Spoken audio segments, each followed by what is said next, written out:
नमस्कार सभी को।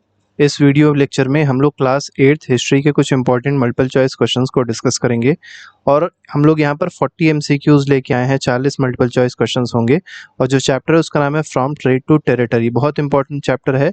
इससे बहुत सारे आपको कॉन्सेप्ट्स देखने को मिलेंगे और बहुत सारे ऐसे क्वेश्चंस देखने को मिलेंगे जो आपके एग्जाम में डायरेक्टली पूछे जाएंगे। तो चलिए देखते हैं फर्स्ट क्वेश्चन में क्या कहा गया। फर्स्ट क्वेश्चन देखिए कह रहा है who was the last powerful Mughal ruler. अब देखिए आखिरी जो पावरफुल पूछा गया, पावरफुल मुगल रूलर कौन था। अगर केवल लास्ट बोला जाता तो बहादुर शाह जफर थे, ठीक है, जिनको बहादुर शाह सेकंड भी कहा जाता है, ठीक है। लेकिन यहाँ क्या पूछा गया, लास्ट पावरफुल रूलर कौन था, तो ये था औरंगजेब, ठीक है। तो यहाँ पर सी ऑप्शन सही हो जाएगा, डी ना लगेगा, डी गलत हो जाएगा, ये वीक रूलर थे। अगले पे आते हैं, क्वेश्चन नंबर 2 देखेंगे। After the death of Aurangzeb, ठीक है। अब देखिए जब औरंगजेब की डेथ होती है तो उसके बाद की बात करी गई है कि क्या हुआ। What happened to many Mughal governors and big zamindars, ठीक है। तो जो बहुत सारे मुगल गवर्नर्स थे उनका क्या हुआ और जो बड़े बड़े जिम्मेदार थे उन लोग ने ऐसा क्या कर लिया था, ये आपको यहाँ पर बताना है। तो ये आपको सिंपल पता होगा, जब औरंगजेब की डेथ होती है तो जो सक्सेसर्स थे औरंगजेब के बहुत वीक थे और वीक सक्सेसर होने की वजह से जितने भी गवर्नर थे, ज़्यादातर गवर्नर्स ने क्या कर दिया था, अपना इंडिपेंडेंट स्टेट एग्जिस्ट या घोषित कर दिया था, डिक्लेयर कर दिया था। तो यहाँ पर फर्स्ट ऑप्शन कहा गया दे बिकेम मोर लॉयल, बिल्कुल गलत है। They began asserting their authority and establish regional kingdom, से ही ऑप्शन इसका बिल्कुल सही हो जाएगा। तो इंडिपेंडेंट किंगडम बोला जाए या रीजनल किंगडम बोला जाए, दोनों ही ऑप्शन क्या है, सही है। क्वेश्चन नंबर 3 पे देखते हैं। थर्ड क्वेश्चन देखिए क्या कह रहा है। क्वेश्चन नंबर 3 में कहा गया in what year did a massive rebellion against British rule break out during which Bahadur Shah Zafar was seen as natural leader. अब देखिए आपको बताना है कौन सा ऐसा रिवोल्ट था जिसको बहुत इंपॉर्टेंट, बहुत फेमस रिवोल्ट है जिसमें बहादुर शाह जफर को क्या मान लिया गया था, नेचुरल लीडर मान लिया गया था। वो कौन सी रिबेलियन थी, तो उस रिवोल्ट को क्या कहता है, रिवोल्ट ऑफ 1857 कहते हैं, रिवोल्ट ऑफ 1857, जिसको सीपॉय म्यूटनी भी कहा जाता है, सीपॉय म्यूटनी भी इसको कहा जाता है। याद रखिएगा दोनों ही ऑप्शन अगर आए तो सही है। तो यहाँ पर 1857 का रिवोल्ट पूछा गया तो 1857 आप सीधे टिक कर देंगे। क्वेश्चन नंबर 4 देखिए क्या कह रहा है। What significant action did British East India company take in 1600। अब देखिए आपको बताना है जो ईयर 1600 है उसमें ब्रिटिश ईस्ट इंडिया कंपनी ने कौन सा इंपॉर्टेंट एक्शन लिया था, ये यहाँ पर आपसे पूछा गया है। तो 1600 में पहला कहा गया they discovered sea route to India, नहीं, ठीक है। ये तो सबसे पहले 1598 में अगर आप देखेंगे तो वास्को डा गामा ने 1598 में खोजा था, लेकिन यहाँ 1600 की बात करी आ रही है और ब्रिटिश ईस्ट इंडिया कंपनी की बात करी आ रही है। तो इन लोग ने क्या ले लिया था, इनको चार्टर मिल गया था क्वीन एलिजाबेथ वन से, ठीक है, granting them sole right to trade with the East, ठीक है। तो आसानी से मतलब उनको राइट मिल गया था, जो ब्रिटिश ईस्ट इंडिया कंपनी थी उनको राइट मिल गया था कि वो ईस्ट में मतलब इंग्लैंड के, जैसे मान लीजिए इंग्लैंड है तो इंग्लैंड के ईस्ट में जाके वो क्या कर सकते हैं, ट्रेड कर सकते हैं। तो इसका क्या मिल गया था, राइट मिल गया था किसको, ईस्ट इंडिया कंपनी को। अगले पे आते हैं, क्वेश्चन नंबर 5 देखेंगे। 5th क्वेश्चन भी बहुत इंपॉर्टेंट है, हालांकि अभी हमने आंसर बता ही दिया आपको। इसमें कहा गया who discovered sea route to Indian 1498, हमने गलती से 1598 बता दिया था, 1498 में क्या कर लिया था, सी रूट को डिस्कवर कर लिया था। किसने किया है ये यहाँ पर आपको बताना है, ठीक है। तो 1498 ईयर याद रखिएगा, वास्को डा गामा ने क्या किया था, सी रूट को खोज लिया था भारत का, ठीक है। याद रखिएगा भारत की खोज नहीं करी है, केवल भारत की सी रूट की खोज करी है, क्योंकि पहले कहाँ से आते थे, पहले ये जो यूरोप पूरा क्रॉस करके आते थे, ठीक है, जो हमारा मिडिल ईस्ट है उधर पूरा क्रॉस करके आते थे, लेकिन क्योंकि ऑटोमन एम्पायर और लड़ाइयाँ चल रही थी जिसकी वजह से वो रास्ता बंद हो गया था, तो न्यू ट्रेड रूट खोजना था, तो बाकायदा मतलब अफ्रीका को क्रॉस करते हुए, ठीक है, ये लोग भारत पहुंचे थे। अगले पे आते हैं, क्वेश्चन नंबर 6 क्या कह रहा है। What was the main problem faced by European trading companies in the Indian market. अब जब यूरोपियन ट्रेडिंग कंपनीज भारत की मार्केट में आती हैं तो सबसे बड़ी प्रॉब्लम इनको क्या फेस करनी पड़ रही थी, ये यहाँ पर आपको बताना है, ठीक है। तो देखिए सबसे बड़ी प्रॉब्लम तो यही थी कि बहुत सारी यूरोपियन कंपनीज आ गई थी, जिसकी वजह से जो मार्केट था वो अगर देखेंगे प्राइसेस, देखिए जब डिमांड ज़्यादा होती है तो क्या होता है, प्राइसेस बढ़ जाते हैं, ठीक है। तो डिमांड ज़्यादा हुई, प्राइसेस बढ़ गए, तो competition among the European companies pushing up the prices. तो यहाँ पर 6 का बी ऑप्शन बिल्कुल सही होगा। अगले क्वेश्चन पे आते हैं, अगला सवाल देखेंगे, क्वेश्चन नंबर 7 है। इसमें कहा गया when and where did East India Company set up its first factory in India. अब देखिए ईस्ट इंडिया कंपनी ने अपनी पहली फैक्ट्री कहाँ सेटअप करी है, ये आपको यहाँ पर बताना है। तो पहली फैक्ट्री ईस्ट इंडिया कंपनी ने कब और कहाँ सेटअप करी थी, तो ये सेटअप करी थी 1651 में, ठीक है। और कहाँ पर, तो बैंक ऑफ रिवर हुगली में यहाँ पर क्या करी थी, इन लोगों ने अपनी फैक्ट्री को सेटअप किया था। तो इसमें सी ऑप्शन जो है वो बिल्कुल सही हो जाएगा। 8th क्वेश्चन पे आते हैं, what privilege Aurangzeb farman grant to East India Company. अब देखिए औरंगजेब के फरमान ने क्या किया था कि कुछ प्रिविलेज, कुछ राइट्स दे दी थी, या कह सकते हैं कुछ मतलब टैक्सेशन में छूट दे दी थी।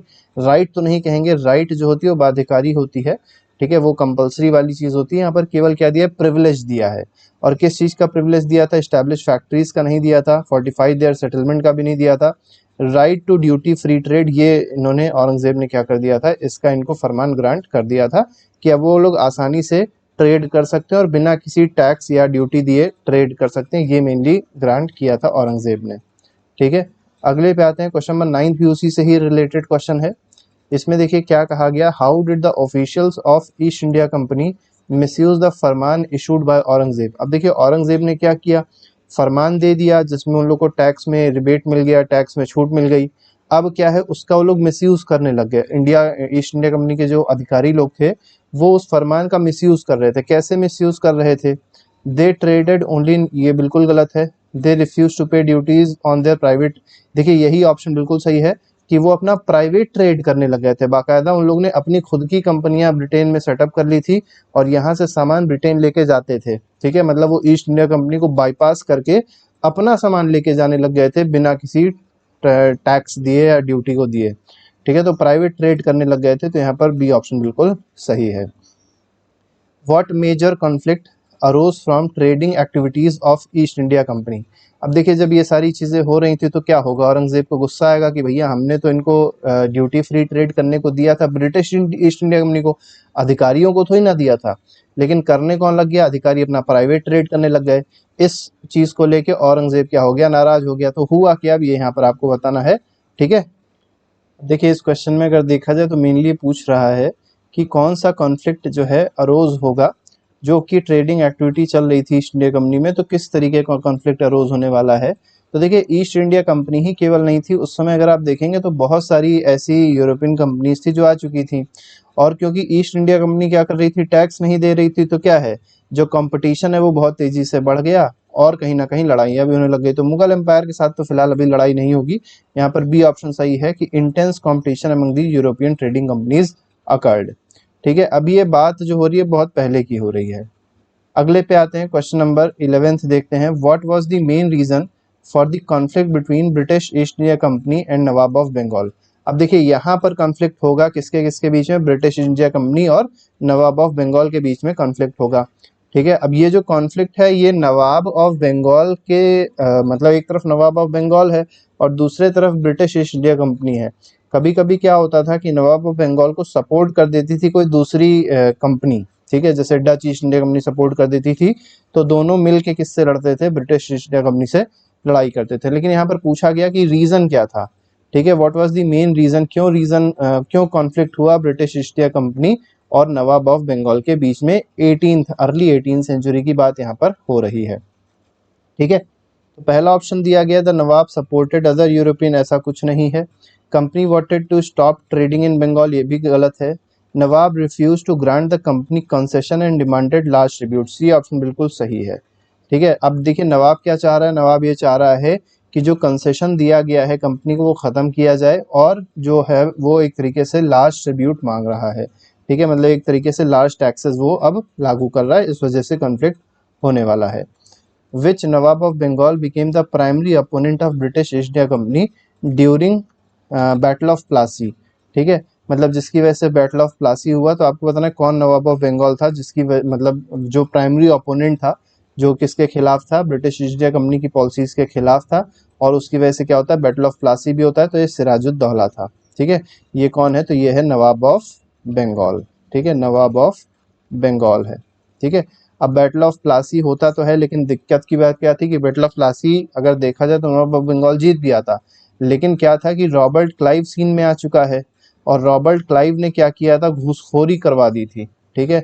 जो इसका मेन नवाब ऑफ बंगाल का जो मेन आर्मी का जनरल था, ठीक है, जिसका नाम मीर जाफर था, वो खुद ही नहीं लड़ा। वो किसकी तरफ से लड़ रहा था? वो एक तरीके से लड़ रहा था किसकी तरफ से? रॉबर्ट क्लाइव की तरफ से। क्योंकि रॉबर्ट क्लाइव ने क्या किया था, उसको एक तरीके की ये कह सकते हैं डील करी थी उसके साथ में कि अगर ये हारेगा तो तुमको हम क्या बना देंगे? नवाब बंगाल बना देंगे। ठीक है, तो फिलहाल इसमें आंसर है सिराजुद्दौला। क्वेश्चन नंबर 13 कह रहा है what was the primary reason for the defeat of Sirajuddaulah in the battle of Plassey. Battle of Plassey में सिराजुद्दौला की डिफीट क्यों होती है, ये यहाँ पर आपको बताना है। ठीक है, तो यहाँ पर देखिए बहुत सिंपल सा आंसर है, हिज आर्मी सिग्निफिकेंट नहीं था, कंपनी हैड सुपीरियर वेपन, से भी कुछ नहीं है।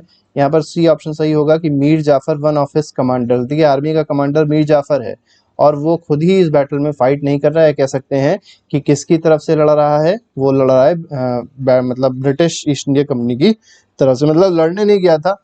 देखिए एक तरीके का सपोर्ट होता है कि लड़ाई नहीं करेंगे लेकिन साथ उसी का ही दे रहे हैं। ठीक है, ऐसा हो गया था। क्वेश्चन नंबर 14 पे आते हैं, what was the consequence of battle of Plassey for the Nawab of Bengal Sirajuddaulah. अब सिराजुद्दौला के लिए क्या कॉन्सिक्वेंस होगा बैटल ऑफ प्लासी का? तो देखिए सबसे पहली चीज क्या होगी, उसको मार दिया जाएगा और जैसा कि डील हुई थी मीर जाफर को नवाब ऑफ बंगाल बना दिया जाएगा। तो यहाँ पर सी ऑप्शन बिल्कुल सही है। क्वेश्चन नंबर 15 पे आते हैं, what position did Mughal emperor grant the British India company 1765। अब देखिए मुगल एम्परर आपको बताना है, मुगल एम्परर ने, अब मुगल एम्परर अगर देखा जाए 1765 में क्या हो रहा है। ठीक है, तो 1764 में एक और युद्ध हो चुका है जिसको कहा गया बैटल ऑफ बक्सर हो गया। ठीक है, बैटल ऑफ बक्सर हो गया था। ठीक है, और बैटल ऑफ बक्सर होने के बाद 1765 में ट्रीटी ऑफ इलाहाबाद हुई। ठीक है, और वहीं पे क्या कहा गया कि मुगल एम्परर कौन था उस समय? अगर देखा जाए मुगल एम्परर शाह आलम टू था। अब शाह आलम टू ने क्या दिया था कि ब्रिटिश ईस्ट इंडिया कंपनी को दीवानी राइट्स दे दी थी बंगाल में। ठीक है, तो दीवान ऑफ बंगाल बना दिया था किसको? ईस्ट इंडिया कंपनी को। अब मतलब जो भी टैक्सेस हैं वो कौन लेगा? मतलब वो वसूलने काम केवल कौन करेगा? जो ब्रिटिश ईस्ट इंडिया कंपनी वो खुद ही करेगी। ठीक है, तो मतलब अब देखिए टैक्स भी वसूलेंगे, हम पे राज भी करेंगे और पैसे को विदेश में भेजेंगे, मतलब ब्रिटिश के यहाँ भेजेंगे भी। हर तरीके से मतलब भारत को अब लूटने वाले हैं लोग। अगले पे आते हैं, 16th क्वेश्चन क्या कह रहा है, what did British East India company primarily use the revenues of Bengal for after being appointed as diwan. अब देखिए ये अगर देखा जाए ब्रिटिश ईस्ट इंडिया कंपनी है वो दीवान तो बन चुकी है। अब उसको बहुत ज़्यादा रेवेन्यू मिलने लग गया। किससे रेवेन्यू मिलेगा? बंगाल से, बंगाल की आम जनता से।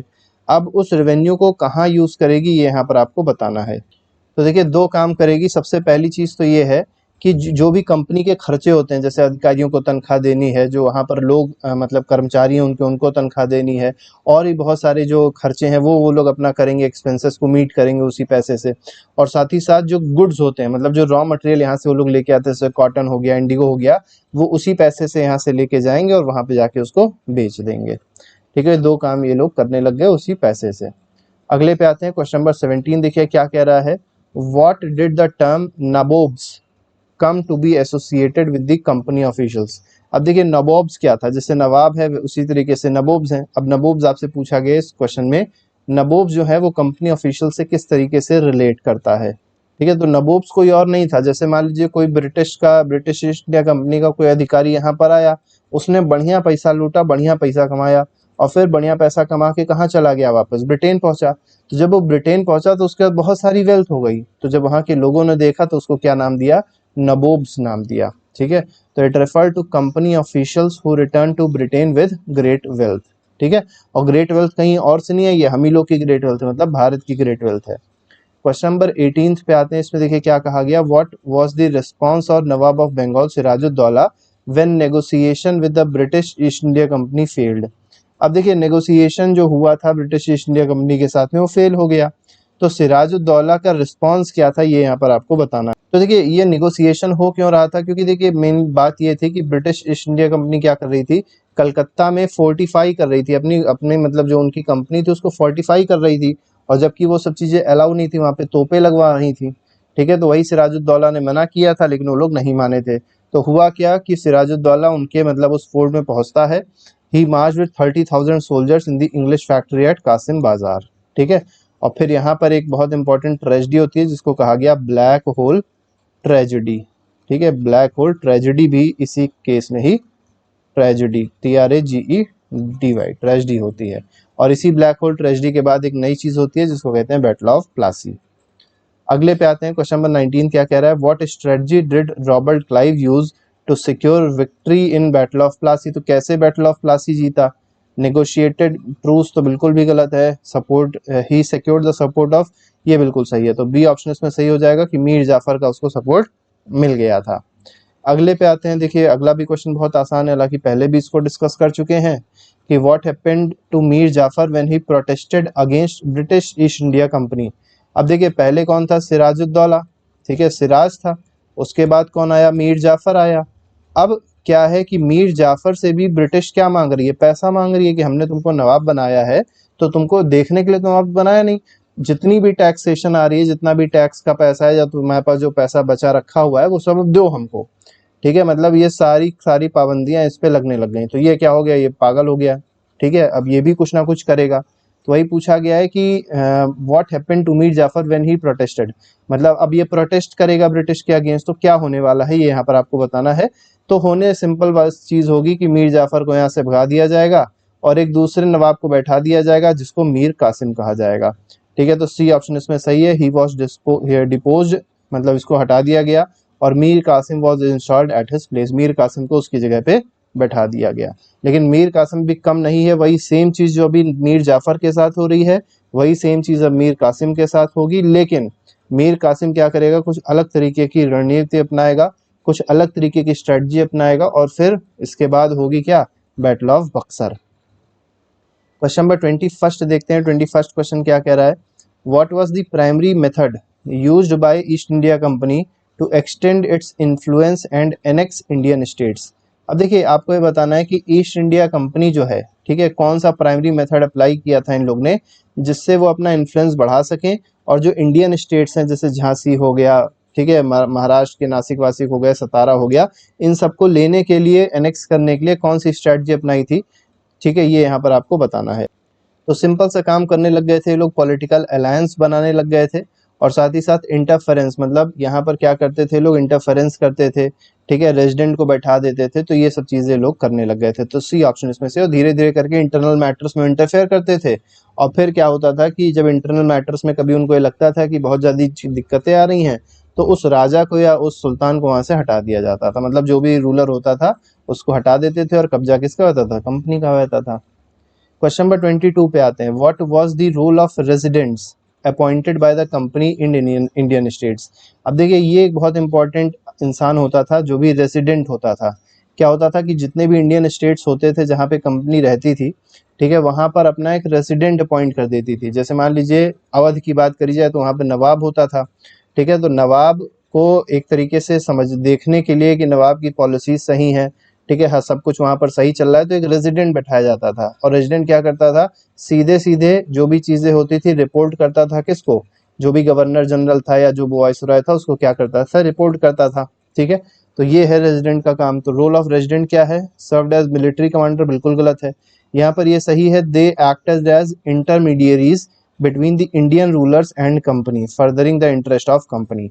और मेनली ये सब क्यों कर रहे थे, ये इसलिए कर रहे थे कि कहीं ना कहीं इंटरनल मैटर्स के बारे में, उनके बारे में जान सकें, ठीक है, उनके साथ उनके एम्पायर में जो भी कमियां हैं, ठीक है, उस रूलर के अंदर क्या क्या कमियां हैं उसको जान सके और फिर उसी कमियों को लेके उस पर प्रहार कर सकें और उसके किंगडम को ले सकें या उसके जो भी जगह है उसकी या एरिया जो भी जहाँ पर वो रूल करता है उसको अपने अंडर में ले सकें, ठीक है।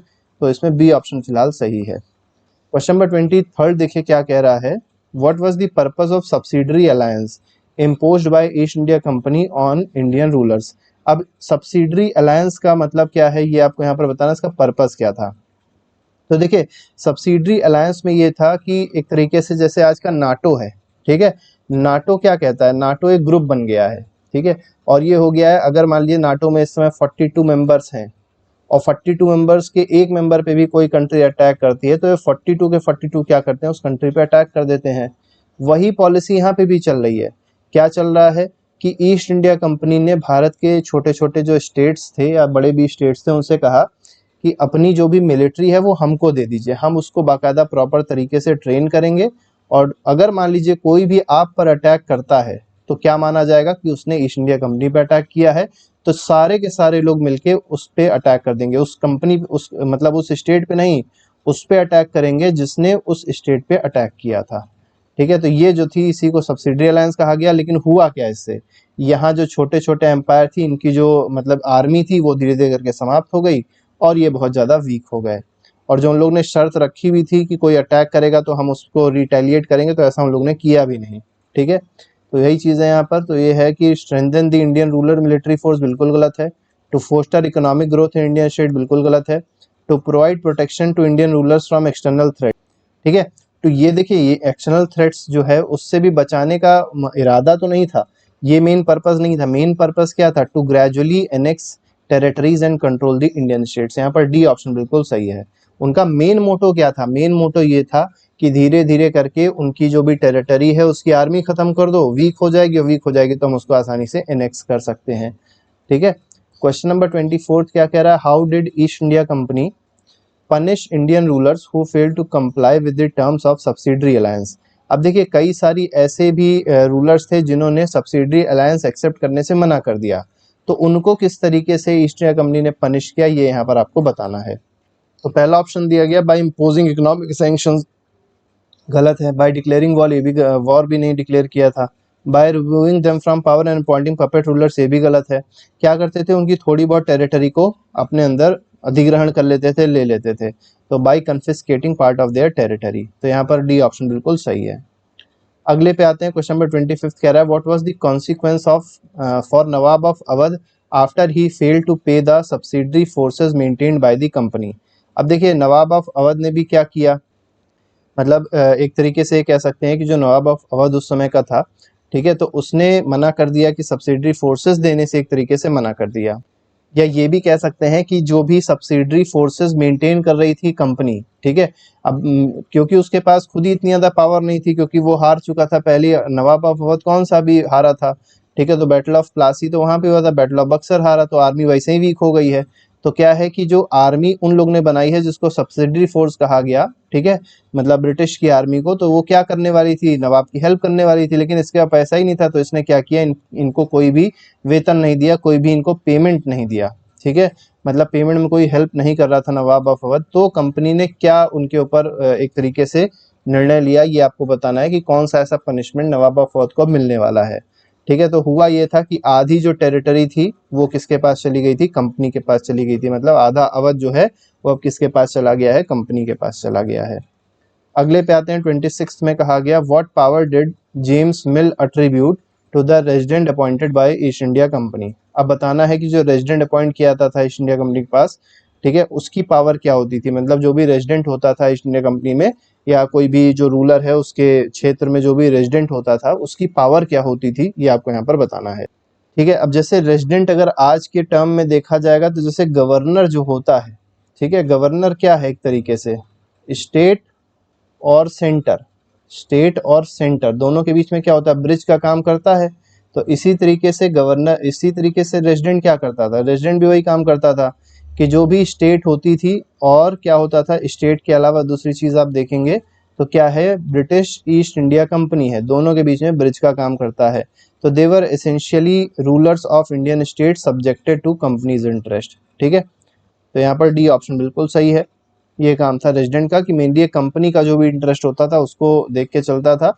और मेनली अगर आप देखेंगे ये ज्यादातर केसेस में क्या होते थे, ब्रिटिशर्स ही होते थे। ठीक है, तो रूलर्स ऑफ इंडियन स्टेट्स यहाँ लिखना गलत है, इसको हटा देते हैं। देवर क्या थे, देवर एसेंशियली ब्रिटिशर्स। ठीक है, ब्रिटिश ईस्ट इंडिया कंपनी के ऑफिसर्स ही हुआ करते थे ये। ठीक है, और इनके काम क्या था कि कंपनी का जो भी इंटरेस्ट होता था उसको ये लोग क्या करते थे, यहाँ पर प्रमोट करते थे, चीजें को बताते थे। अगले पे आते हैं, अगला क्वेश्चन देखिए क्या कह रहा है, क्वेश्चन नंबर 27 है what was the primary reason for British East India Company militaries confrontation with the state of Mysore. अब देखिए स्टेट ऑफ मैसूर की बात करी जाए तो जो लड़ाई हुई है, एंग्लो मैसूर वॉर 4 हुए हैं, तो ये 4 जो एंग्लो मैसूर वॉर हुए हैं उसका प्राइमरी रीजन क्या था, ये यहाँ पर आपको बताना है। तो देखिए मैसूर जो है, मैसूर किंगडम बहुत स्ट्रांग थी, और साथ ही साथ जो है टीपू सुल्तान जो था, ठीक है, टीपू सुल्तान जो था, इसकी जो पहुंच थी ये यूरोपियन पावर्स तक थी, यहाँ तक कि फ्रांस तक थी इसकी पहुंच। ठीक है, जोकोपियन क्लब, नेपोलियन बाकायदा सब इसके दोस्त दोस्त थे, बाकायदे से बात होती रहती थी। तो ब्रिटिश को डर था कि कहीं फ्रेंच जो है वो दोबारा आ ना जाए, और अगर मैसूर के साथ मिल जाएंगे तो कभी भी जो ब्रिटिश है, ब्रिटिश ईस्ट इंडिया कंपनी है, वो कभी भी मैसूर पे अपना हक जमा नहीं पाएगी। तो fear of Mysore alliance with European power, ये सबसे बड़ा डर था किसका? ब्रिटिश ईस्ट इंडिया कंपनी का। क्वेश्चन नंबर 28 देखिए क्या कह रहा है, what significant action did Tipu Sultan take that agreed the British East India Company. ठीक है, तो कौन सा एक्शन लिया था टीपू सुल्तान ने जिसकी वजह से British East India company angered हो गई थी, मतलब गुस्से में आ गई थी, ये यहाँ पर आपको बताना है। ठीक है, तो ब्रिटिश ईस्ट इंडिया कंपनी कौन से डिसीजन, टीपू सुल्तान के कौन से डिसीजन से गुस्सा हुई बहुत ज़्यादा? तो ब्रिटिश टीपू सुल्तान ने क्या किया था कि जो एक्सपोर्ट होता था सैंडलवुड का, पेपर का, कार्डमम का, इसको क्या कर दिया था, रोक लगा दी थी कि अब कोई भी चीज़ ब्रिटिश ईस्ट इंडिया कंपनी के पास नहीं जाएगी, या कह सकते हैं ब्रिटिश नहीं जाएगी। ठीक है, तो ए ऑप्शन इसमें बिल्कुल सही है। How many Wars were fought between British East India Company and Mysore? तो अभी हमने आपको बताया था 4 वॉर हुए थे। ठीक है, first Anglo Mysore war, second Anglo Mysore war, third Anglo Mysore war और फोर्थ एंग्लो मैसूर वॉर। ये फोर्थ एंग्लो मैसूर वॉर में क्या हुआ था, टीपू सुल्तान की डेथ हो गई थी। ठीक है, डेथ हो गई थी, याद रखिएगा। और सेकंड में क्या हुआ था, सेकंड में इसके फादर, जो टीपू सुल्तान के फादर थे जिनका नाम था हैदर अली, ठीक है, उनकी भी डेथ हो गई थी। ठीक, अगले पे आते हैं। अगला क्वेश्चन देखिए क्या कह रहा है, क्वेश्चन नंबर 30 है। How did British East India company ultimately defeat Tipu Sultan? अब टीपू सुल्तान को डिफीट कैसे कर पाए थे लोग? तो उसके जो बच्चे थे उनको क्या कर लिया था, कब्जा कर लिया था। ठीक है, और ट्रीटी साइन कराने के लिए क्या कहा था, फोर्स किया था उसको। ठीक है, तो आधे से ज्यादा उसका किंगडम ले लिया, कैसे, ट्रीटी साइन करा के। और ट्रीटी ऐसे ही तो उसने साइन नहीं करी टीपू सुल्तान ने, कैसे साइन करी, जब उसके लड़कों को क्या कर लिया था, कब्जे में ले लिया था, बंदी बना लिया था। अगले पे आते हैं, अगला क्वेश्चन देखिए क्या कह रहा है, 31st क्वेश्चन है। What was the outcome of first Anglo-Maratha War ended in 1782? तो पहला एंग्लो मराठा वॉर कब खत्म होता है, 1782 में। अब आपको बताना है जो आउटकम थी फर्स्ट एंग्लो मराठा वॉर की वो क्या थी, ये यहाँ पर आपको बताना है। तो देखिए पहला जो एंग्लो मराठा वॉर हुआ था उसमें ना ही ब्रिटिश जीता ना ही मराठा जीता, तो दोनों में ही कोई भी जीत किसी की नहीं हुई थी। अगले पे आते हैं, which war resulted in British gaining Odisha and other territories north of Yamuna River including Agra and Delhi। अब देखिए आपको बताना है कौन सा ऐसा वॉर था जिससे ब्रिटिश को क्या क्या मिल गया, उड़ीसा मिल गया, और नॉर्थ ऑफ यमुना रिवर के ऊपर जो भी रीजन्स थे आगरा और दिल्ली की, ये भी इनको मिल गए थे, किसको, ब्रिटिश को। तो ये कौन से वॉर से मिले थे, तो ये सेकेंड एंग्लो मराठा वॉर से मिले थे, तो यहाँ पर बी ऑप्शन बिल्कुल सही है। अगले पे आते हैं, what was the significance of third Anglo Maratha war 1817 to 19? अब तीसरा जो एंग्लो मराठा वॉर हुआ था इसकी क्या सिग्निफिकेंस थी, ये यहाँ पर आपको बताना है। तो देखिए थर्ड एंग्लो मराठा वॉर जो है सबसे ज़्यादा इंपॉर्टेंट है, क्योंकि यहाँ पर ही क्या हो गया, मराठा पूरी तरीके से हार चुके थे, और जो मराठा एम्पायर था वो अब एक तरीके से पूरी खत्म हो गया था। ठीक है, और पूरा कब्जा किसका हो गया था, ब्रिटिश ईस्ट इंडिया कंपनी का कब्जा हो गया था। तो it mark the defeat of Marathas and their complete submission to British authority. ठीक है, तो ए ऑप्शन इसमें सही हो जाएगा। 34th पे आते हैं, under whose governance was the policy of paramountcy initiated? मतलब सबसे ऊपर कौन है, सबसे बड़ा अगर देखा जाए कौन है, तो ब्रिटिश ईस्ट इंडिया कंपनी है। ये किसके गवर्नेंस, ये मतलब किस जनरल की, किस गवर्नर जनरल की पॉलिसी थी, ये आपको यहाँ पर बताना है। ठीक है, तो ये पॉलिसी किसकी थी, लॉर्ड हेस्टिंग्स की थी। तो यहाँ पर कौन सा ऑप्शन सही है, ए ऑप्शन बिल्कुल सही है। क्वेश्चन नंबर 35 देखिए क्या कह रहा है, what did the policy of paramountcy imply? अब पैरामाउंसी की जो पॉलिसी है वो क्या कहती है, तो British authority was subordinate to the Indian rulers, बिल्कुल गलत है। Indian rulers had great power, बिल्कुल गलत है। British company's authority was supreme over Indian states, ये ऑप्शन बिल्कुल सही है। ठीक है, क्वेश्चन नंबर 36 देखिए क्या कह रहा है, what was the response of Rani Chennamma? अब देखिए रानी चेन्नम्मा की बहुत बात होती है, ठीक है, इनके बारे में याद रखिएगा। इन्होंने कित्तूर से लड़ाई करी है, मतलब कित्तूर में रहती थी और यहाँ पर इन्होंने ब्रिटिश के खिलाफ लड़ाई करी है। ठीक है, what was the response of Rani? अब देखिए पूछा गया रानी चेन्नम्मा का रिस्पांस क्या था जब ब्रिटिश ने क्या किया था कि एनेक्स करने की कोशिश करी थी, कि मतलब इनके किंगडम को एनेक्स करने की कोशिश करी थी। तो रानी चेन्नम्मा ने क्या किया, बाकायदा प्रॉपर तरीके से लड़ाई की, हालांकि हार गई बाद में, ठीक है, इनको मार भी दिया गया। तो she led an anti British resistance movement, ये ऑप्शन बिल्कुल सही हो जाएगा। भागी वागी नहीं थे, सरेंडर बिल्कुल भी नहीं किया था। ठीक है, सोचिए कितने महान वीर थी वो। ठीक है, वीर नहीं कहेंगे, वीरांगना थी, कि उन्होंने सरेंडर नहीं किया, अपनी जान दे दी लेकिन अब ब्रिटिश तो ब्रिटिश हैं, उनके पास अच्छे खासे वेपन्स थे, उनकी आर्मी जो थी वेल ट्रेंड थी, डिसिप्लिन थी, जिसकी वजह से ये लोग क्या होते थे, हार जाते थे। अगले पे आते हैं, क्वेश्चन नंबर 37 पे देखिए क्या कह रहा है। What method did Lord Dalhousie employ to annex Indian states during his governance. अब लॉर्ड डलहौजी आया तो इसने जो पॉलिसी अपनाई वो पॉलिसी क्या थी, तो डॉक्ट्रिन ऑफ लैप्स थी। ठीक है, तो डॉक्ट्रिन ऑफ लैप्स में इसने क्या किया था कि जो भी इंडियन स्टेट्स थे उसको एक तरीके से एनेक्स करने की कोशिश करी थी। और मेनली डॉक्ट्रिन ऑफ लैप्स में ये था कि अगर कोई भी रूलर जो भी मतलब उस स्टेट का रूलर है, अगर उसकी डेथ होती है और उसका कोई मान लीजिए लड़का नहीं है, तो जो रूल होगा वो किसका हो जाएगा, वहाँ पर ब्रिटिश का हो जाएगा। ठीक है, यहाँ पर ये बात कही गई है। तो यहाँ पर देखिए 38 क्वेश्चन उसी से रिलेटेड है। According to doctrine of lapse what would happen if a kingdom to a kingdom if its ruler died without a male heir. ठीक है, मतलब उसका कोई मेल हेयर नहीं है, हेयर का मतलब एक तरीके से समझ सकते हैं कि उसका कोई लड़का नहीं है, मतलब उसका कोई सक्सेसर नहीं है मेल में। ठीक है, तो उस किंगडम का क्या होने वाला है, ठीक है, जहां पर उसका रूलर मर जाएगा और उसका कोई मेल हेयर नहीं होगा, तो it would become part of company territory. यही ऑप्शन इसका बिल्कुल सही है। ग्रांटेड इंडिपेंडेंस गलत है, नेक्स्ट बाय नेबरिंग स्टेट गलत है, कंट्रोल ऑफ एग्जिस्ट ये भी गलत है। ठीक है, इसमें ए ऑप्शन बिल्कुल सही है। क्वेश्चन नंबर 39 देख लेते हैं। Which Mughal successor states started recruiting peasants into their armies and training them as professional soldier. अब देखिए कौन सा मुगल मतलब कौन से मुगल सक्सेसर स्टेट्स हैं। अब ये क्या कर रहे हैं, कुछ ऐसे मुगल सक्सेसर स्टेट्स हैं जो क्या कर रहे हैं, रिक्रूट करने लग गए हैं पीजेंट्स को। ठीक है, अपनी आर्मी में पीजेंट्स रिक्रूट कर रहे हैं और उनको ट्रेनिंग दे रहे हैं प्रोफेशनल सोल्जर्स की। किसके खिलाफ ट्रेनिंग दे रहे होंगे, ये भी आपको पता है कि ब्रिटिश ईस्ट इंडिया कंपनी से लड़ने के खिलाफ ट्रेनिंग दे रहे हैं। ऐसा कौन कर सकता है, दो ही लोग कर सकते हैं, अवध और बनारस कर सकते हैं। क्योंकि देखिए बंगाल हार ही चुका है, पंजाब बाद में पहुंचेंगे ये लोग, अभी तो पहुंचेंगे नहीं। ये तो अमृतसर जब ट्रीटी मतलब एक तरीके से देखा जब राजा रंजीत सिंह मरेंगे 1839 में, उसके बाद यहाँ पर चीज़ें स्टार्ट, मतलब सबसे लास्ट में जो भी चीज़ें स्टार्ट हुई हैं वो कहाँ पर स्टार्ट हुई है, पंजाब में स्टार्ट हुई हैं। ठीक है, तो ये भी गलत है। यहाँ पर जो सही ऑप्शन है वो सी है। अगले पे आते हैं। What was the main job of collector in Indian districts under company rule. अब देखिए जो कलेक्टर है, जैसे आज अगर देखेंगे डिस्ट्रिक्ट मजिस्ट्रेट जो होता है उसको कलेक्टर भी कहा जाता है कई जगह पे। ठीक है, तो उसका काम क्या था कंपनी रूल में, आपको यहाँ पर बताना है। तो नाम ही से पता चल रहा है कलेक्टर क्या है, कुछ ना कुछ कलेक्ट कर रहा होगा। अब क्या कलेक्ट करेगा, कूड़ा उड़ा तो कलेक्ट करेगा नहीं, क्या कलेक्ट करेगा, रेवेन्यू और टैक्स को क्या करेगा, कलेक्ट करेगा। ठीक है, तो मतलब स्टेट की जो भी रेवेन्यू हो रही है, जो भी टैक्सेस मिल रहे हैं उसको कलेक्ट करने का काम किसका है, कलेक्ट। अब ये कलेक्ट करने नहीं जा रहा है, इसको मेनली क्या करना है, देखना है कि सब कलेक्शन प्रॉपर तरीके से हो रहा है कि नहीं, कोई गलत काम तो नहीं कर रहा है। ये सब चीज़ों को देखने का काम किसका होता है, कलेक्टर का होता है। तो इस तरीके से कुछ 40 क्वेश्चंस थे जो हम लोग ने डिस्कस किए। इसके अलावा अगर आप देखेंगे तो हम लोग की पूरी प्लेलिस्ट है जो हम लोग ने डिस्क्रिप्शन पे लगाई हुई है, उसको आप अपना देख सकते हैं और अपना रिवीजन और अच्छे से कर सकते हैं। अभी के लिए फिलहाल thank you very much, good bye, जय हिंद।